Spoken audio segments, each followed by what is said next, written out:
Ever notice how no matter how much money you make, you're still checking your bank balance like a hawk before payday? Yeah, me too. And I've got this friend, let's call him Mike, who pulls in a solid six figures a year. He drives this sleek, top of the line SUV, lives in a house so nice it could be on a postcard, and yet last week I found him having a mini meltdown over the cost of his daughter's violin lessons. I mean, what's even going on here? This guy should be living the dream, right? So why does he still feel like he's one unexpected expense away from living in a cardboard box? Here's the thing. Being rich is more than just a number in your bank account. It's a feeling. And today, we're diving into why that feeling is so slippery, so elusive, that even when you've made it, you still don't really feel rich. My name's Ben, and in my own journey through the ups and downs of financial comfort, let's be real, mostly downs, I've discovered a few truths about why those dollar signs don't always translate to peace of mind. Trust me, I've lived it. There was this time I finally scratched enough pennies together to buy my dream car. You'd think that would have me floating on cloud nine, right? But nope. My financial stress didn't just stick around. It put on a snazzy new hat and got louder. And here's the kicker. I've seen this happen time and time again. With friends, with family, with myself. No matter how high you climb the income ladder, there always seems to be another rung. So today I'm going to show you why your brain might be the sneaky villain in this story, keeping that shiny, happy feeling just out of reach, like chasing a mirage in the desert. And if you're thinking, well, Ben, maybe you're just being dramatic, hold that thought, because by the end of this video, you'll see how even the wealthiest people you know are likely stuck in the same cycle. Oh, and if this resonates with you, or if you're just curious about why we're all wired to never quite feel rich enough, consider hitting that subscribe button. But for now, let's get into it, and I promise you, you're not alone in this. Let's explore why feeling rich is more about changing our mindset than changing our tax bracket. So, let's dive into the first reason why you'll never quite feel rich, even when your bank account says otherwise.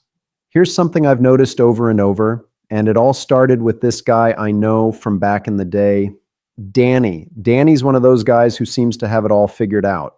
Seriously, he's the type who will casually mention in passing how he managed to snag a beach house at a steal or how he's considering adding another vintage car to his collection. You'd think that having multiple homes and the kind of car collection most people only dream about would make him feel on top of the world, right? Well, not so much. You see, Danny wasn't always this affluent. We used to joke about splitting the cost of a pizza back in college because our pockets were mostly empty. Fast forward a couple of decades, and Danny's doing way better than most of us. But here's the kicker. One day, over coffee, he confessed that he didn't feel any richer than when we were scraping by in those college days. I mean, come on. But then he explained, and suddenly it made sense. The real heart of the matter, the moving goalpost. As Danny made more money, his desires and expectations grew right alongside it. It's like the more he had, the more he thought he needed. At first, it was about owning a nice car. Then it was two cars, then a house by the beach, and now he's thinking international real estate. This guy's living version of Monopoly never ends. And I'm sitting there thinking, yeah, that's Danny, but isn't that all of us a little bit? Here's what I've seen time and time again. The moment we hit one financial goal, we don't even take a moment to savor it. Nope. We're already setting our sights on the next big win. It's like trying to hit a moving target with a blindfold on. Even when you score, you're not sure what you hit. This pattern, it plays out the same way every time. It's a bit like running on a treadmill. No matter how fast you go, you're still in the same place. But the insight here is that the goalpost will keep moving unless you're the one holding it steady. And that's the tricky part. We often let it slip through our fingers. In real life, you'll often find this cycle in those small upgrades that slowly take over our lives.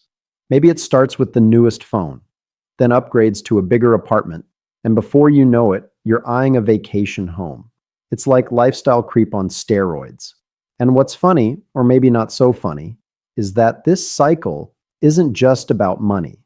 It's about constantly chasing a sense of enough, a state that's frustratingly elusive. So what's the takeaway here? The next time you hit a goal, pause. And I mean really pause. Take a moment to acknowledge it before the world tells you to set a new one. Because here's the hidden truth. If you don't define what feeling rich means for you, it'll keep slipping away no matter how much you actually have.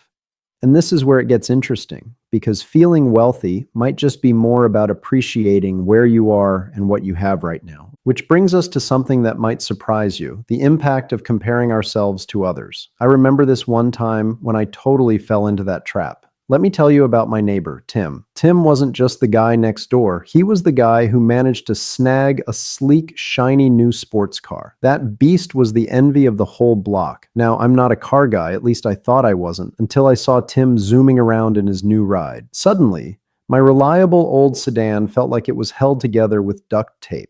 Now, here's the kicker. I actually started considering upgrading my car, even though I didn't need to. I mean, I live in a city with public transit that I use most of the time anyway. But there I was, scrolling through car websites, imagining myself cruising around in something flashier. The glossy photos almost had me convinced that owning a luxury car was a sensible investment. And you know what? It was all because I wanted to match Tim. Meanwhile, Tim himself was probably not even thinking about me or my car. In fact, he was too busy planning his next big purchase. It's like we were all playing this subconscious game of one-upmanship, and nobody was winning. I remember thinking I'd lost my mind. Why was I willing to put myself in financial stress over something so silly? And it's not just me. This pattern happens everywhere. And honestly, it's a little infuriating. You see it at work, where colleagues compete over who has the coolest gadgets or the swankiest office setup. One person shows up with the latest phone, and suddenly everyone else feels like they're stuck in the Stone Age. It's a vicious cycle that keeps feeding into itself. What I learned from this, and the insight I've gathered from watching others, is that this kind of social comparison can be like quicksand. I'm calling it the keeping up with the Joneses syndrome. It drags you down as you struggle to measure up to others despite the growing bank account. And ironically, the more you earn, the more intense the need to keep up becomes, because you think you should be able to afford all these things now, right? And the reality is, as long as we're focused on how others are living and what they're buying, we're diverting our attention from our own sense of financial satisfaction. If you're always looking at the next person's achievements, you're too busy to appreciate your own. And here's a thought to chew on. What if the real treasure isn't in accumulating more stuff, but in breaking free from the comparison trap altogether? That's a question I had to seriously consider. Now, before I jump into the next point, let me just say, next time you catch yourself in this cycle, whether it's a car, a watch, or even a house, ask yourself if it's truly something you want, or if it's something you just want to want. Remember, the Joneses are probably just as stressed about keeping up with someone else too. You know, there's something rather unsettling about how our self-worth gets so tangled up with our financial status. I mean, when I first started earning six figures, I expected to feel like I'd finally made it. Picture me sitting there with my paycheck thinking, wow, this is it, I'm successful. But instead of feeling accomplished, I found myself questioning, do I really deserve this? It was like a voice in my head was constantly casting doubt. Now, here's what I've noticed. Many people go through this exact same turmoil. They hit their financial milestones, but instead of basking in that success, they worry. They question if they're truly worthy or if it's just a fluke. And this doubt often leads them to crave more. It's a paradox, really, because if you believe deep down that you're not enough, no mountain of money is going to convince you otherwise. Let me put that into perspective. Picture an actor who suddenly lands a leading role in a blockbuster film. They've worked their whole life for this moment, yet the minute they reach it, they start worrying about the next gig, the next big thing. Instead of enjoying their success, they focus on the idea that if they don't keep climbing, their worth diminishes. This isn't just a Hollywood issue, it's universal. I've watched friends obsess over their net worth, finding their sense of self slipping into a spreadsheet of assets and liabilities. They chase promotions, bonuses, and accolades, hoping each will finally fill that void. But guess what? Each achievement is fleeting. It's a new high that quickly fades, leaving them in search of the next one. On the flip side, I've seen people who don't play this game of self-worth tied to net worth. Take my old college friend, Janet. She's a nurse, and she is genuinely one of the most content people I know. She doesn't earn as much as some of our peers who've climbed the corporate ladder, but she doesn't tie her identity to her paycheck. For her, it's about the lives she touches, the stories she hears, and the gratitude she feels each day. So, what does this actually look like in the real world? It's about finding value in what you do, not just what you earn. It's about waking up and feeling good about your life's choices, regardless of the salary attached. Imagine the freedom in living this way. It's choosing to be fulfilled by your contributions and experiences rather than just the financial gains. Here's the kicker. Intellectual types often struggle with this because they overthink everything. They believe that if they logically present their achievements, it'll somehow fill that void. But true worth is more about emotional fulfillment than logical reasoning. In my experience, the people who feel rich aren't necessarily those with the biggest bank accounts. They're the ones who find richness in relationships, experiences, and the impact they have on others. So maybe feeling wealthy isn't about having more zeros in your account, but having fewer doubts in your mind. Isn't that a thought worth pondering? Our fourth reason gets right to the heart of why feeling rich can actually turn into a liability. Think about it. If you've been seen as the successful one your whole life, there's this unspoken pressure to maintain that image. It's like wearing a suit that's a size too small, constantly uncomfortable, but you force yourself to smile. This psychological trap is all about identity tied to image. You start to fear looking stupid or making the wrong choice because, let's face it, how terrible would it be if a successful person makes a mistake? Making a mistake doesn't just hurt your wallet. It feels like proof that you're not as successful as everyone thinks. The irony? This fear of failure can actually prevent you from truly enjoying your success. Now, contrast this with people who were never labeled as the brilliant one or the rising star. For them, there's nothing to uphold. Since their self-worth was never tied to being perfect or wealthy, they have absolutely nothing to prove and everything to gain. They can make decisions without the weight of others' expectations, which is incredibly freeing. So, here's a concept that might change how you look at things: the let them mentality. Instead of worrying about keeping up appearances, let people think whatever they want. It's liberating and puts the focus back on what truly matters: your own happiness and fulfillment. Take, for instance, the story of Gary Dahl. In the mid-1970s, this guy had what seemed like the dumbest idea: selling rocks as pets. Literally, polished stones in a box. But you know what? The pet rock became a cultural phenomenon, selling over 1 million units within just months. It made Dahl a millionaire and, more importantly, taught us something valuable. Sometimes the stupid ideas succeed spectacularly because the person behind them didn't care about seeming foolish. Here's the beautiful irony.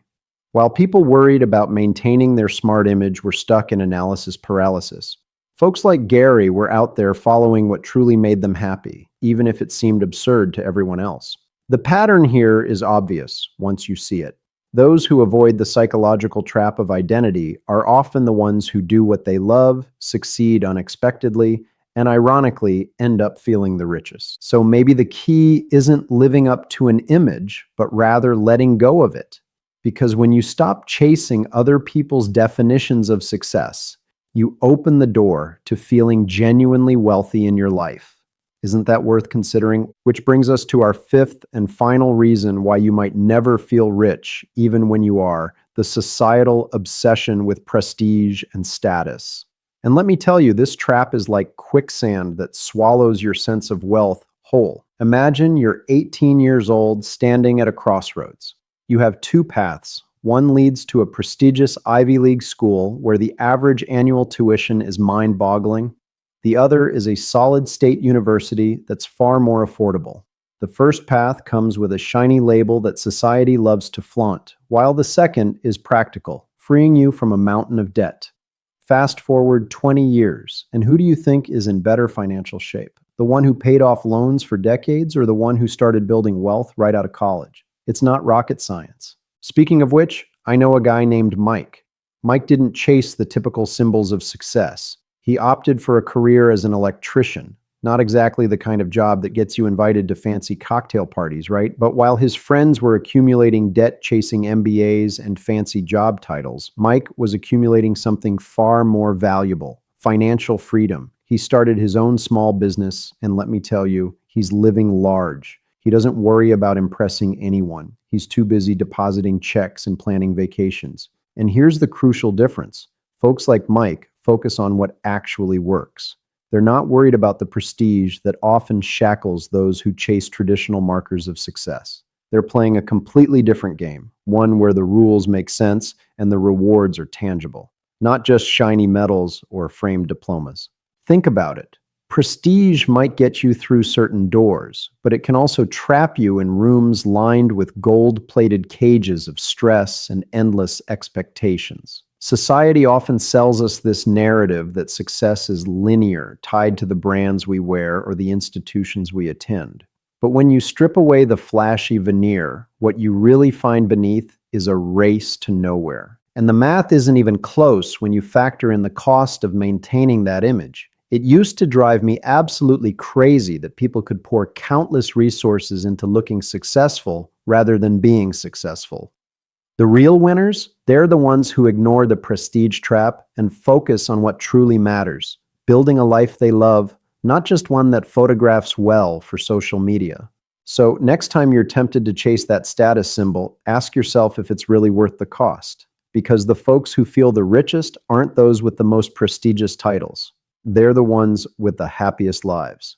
Here's what's really wild about all this. Feeling rich has less to do with actual numbers and more about your mindset and priorities.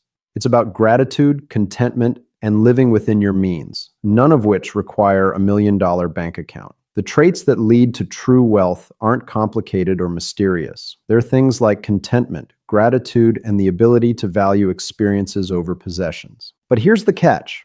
If you've been told your entire life that wealth is defined by luxury cars and opulent homes, it can feel impossible to break free from that mindset. The irony is, those who can't afford to chase these glamorous ideals often find more satisfaction in the simple pleasures life offers. They're not weighed down by the expectations of keeping up with some high-status narrative. The liberating truth here is that anyone can redefine their perception of wealth. It doesn't require being born into the right family or acquiring an Ivy League education. It just takes a shift in perspective, a willingness to look beyond the shiny distractions and focus on what genuinely fulfills you. So here's my advice. Start taking action on what really matters. Focus on relationships, not just assets. Appreciate what you have today instead of endlessly seeking what you don't. You don't need to feel embarrassed if your life doesn't look like a glossy magazine spread. And remember, maybe it's time to embrace finding joy in the life you have and letting that be your definition of wealth. True richness is often just a change in perspective away.